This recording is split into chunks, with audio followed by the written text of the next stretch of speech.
Yo, it's your boy Rasta Tahj. I'm here with Gather Around with Garvin. Make sure y'all tap in. Small circle, I know exactly who on my team. Never the type to sit around, I stack up cream. She wanna take a pic to remember, I said geez. Then she turn around twerking on me, I said geez. What's going on, y'all? It's your boy Smoke, and today I got none other than my man Rasta Tahj. Rasta Tahj, what's going on, brother? What's up, man? Good to see you, man. Man, good to see you. How was the flight? You know, just over the red-eye flight, so, you know, a little sleepy, but it was fine. I felt that, man. Well, look, we're going to get straight into it because I know a lot of people know who you are, but we want to get them to know a little bit deeper about who Rasta Tahj is. So I know you're from Southeast. Yes, sir. For the people who don't know, how did growing up in Southeast shape who you are today? Man, Southeast, you know, my family is all from D.C., so really just being all over the DMV, just, you know, but specifically Southeast, it really just taught me, man, you know, everything that, like, the way I think, the way I approach situations, I feel like I learned in Southeast, like, you know, just that shit ain't sweet out here, you know, just a lot of stuff like that. I feel like, you know, after traveling, you see, like, how other places aren't as hardcore or as tough or, you know, everything's green. So Southeast ain't that, you know, it's a little, you know, but it's fun. I feel like it made me who I am. Okay, dope. How was it growing up for you, man? Man, it was blessings. Family full. Got both sides of my grandparents, you know. My mom, dad, married 32 years.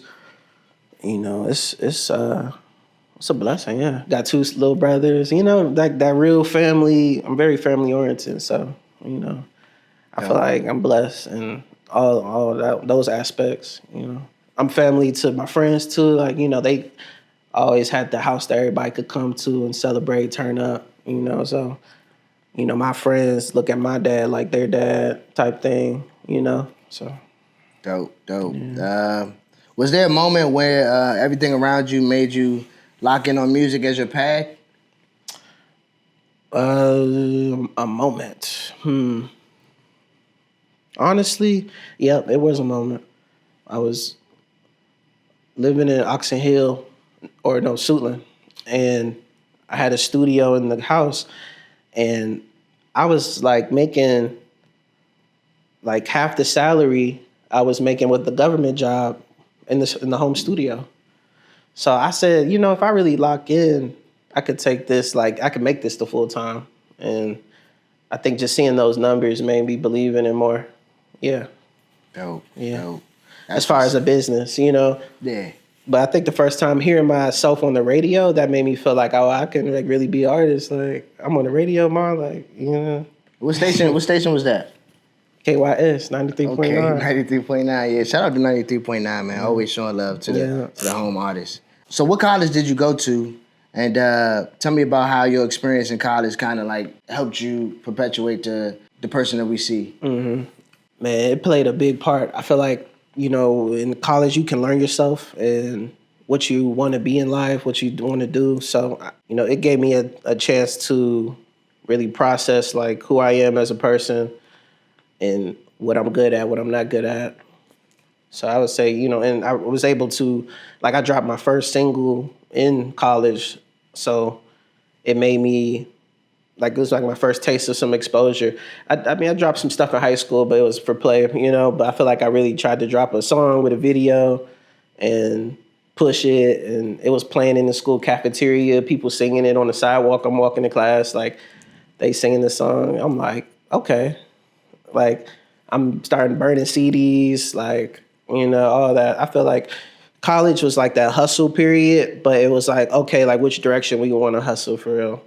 And, you know, I was like, I'm going to get, but school and getting, like, a legit job was always, it was first back then still. I was like, I'm going to make sure, you know, I got all my bases covered. Like, you know, when I get out of school, I'm going to leave with a degree. I'm not going to be a dropout or nothing like that. You know, I could be educated rapper, you know, but, you know, where I'm at now, of course, it's like I'd be like, dang, did I need school? But you know, I would say yeah, I needed it because it wouldn't have like I wouldn't have probably learned the things I know now if without school or some of just the I don't know. I think that just it really cultivated like a culture that I could like be a part of and help the music too. Like, you know, back then the Migos was on fire. Like Hannah Montana just dropped. I'm like, listen, I'm like, nah, like, and it was that Southern culture from being in North Carolina. You know, it definitely shaped like how I was looking at music to start off at least. Yeah. For the people that don't know, what college did you go to? I went to North Carolina A&T, Agricultural Technical University in Greensboro, North Carolina. Dope, dope. At what point did you decide that California was going to be the move for you? I was praying about it, and I didn't know Cali was the move, but I just knew somewhere was the move. I said, I don't know what, but I think I had this in my head that the first opportunity I get, I'm gonna take it to get out of the area, just to like see something new and like switch up what I was doing. And my boy, Mr. Yuck, he called me for a job back in the quarantine era, the COVID and everything, and he called me for a job that was in California, and it was like the jankiest probably job I could ever like even accept. But that's how low, that's how much it didn't take much for me to like get up and move. I was just like, okay, it's a job, it's in LA, bet I'm gonna go visit, and a month later I moved. Just packed my car, drove across country. And I had no real plan. It was more just, I feel like God was telling me just go. So I just, closed, stopped my lease, just left. Yeah. Dope, dope. Yeah. It was That's just like, what's up, man, I don't know. It's a brave move, but, when he speaks, I just try to listen, and it hasn't got me wrong yet, so. Would you say that faith is a necessary thing to have on this journey? 100%, yeah. If you don't have faith, it's hard to have the vision. You need faith to like pursue a dream in any capacity. You need faith, because if you don't have faith, then you'll give up so quick. And of course, without action, you can't get nowhere either. But that faith, behind that action, you can't be stopped.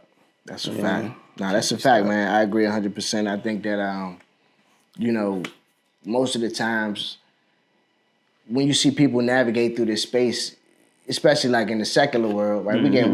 We getting kind of like the church right now, but like I feel like a lot of people lose sight of what they were brought up on. You know what I'm saying? You talk about how you grew up in a 2-parent household, your brothers, and like I'm sure faith was a big part of your upbringing. So like definitely, yeah. The fact that you were able to continue that all the way through your adulthood, a lot of people. I seen a lot of signs of God being real growing up, just different situations where I really feel like I heard His voice and had my own personal just relationship with God. So, and just really the power of the tongue is so real. I feel like when we pray, things we're saying, it really has an impact. Like I really feel like I see us seeing it. So it's hard to unsee it, That's a fact. That's a fact. What was the transition like, right? Leaving from home, abandoning yourself, and being out there. I think at first you were there by yourself. Yeah, definitely, completely. Yeah, no family, and on the West Coast, or friends. For real, I didn't have too many people. Yeah, I'm sure it felt lonely at times. Yeah, it was some lonely times. I think how I got through, I stayed busy. And really had a mental plan. Like I had a notebook. I was just always knocking out my to-dos and just kept the close ones that I needed to hear from. Like they would be in my ear telling me keep going. So, I think that really got me through those times. Absolutely. Yeah.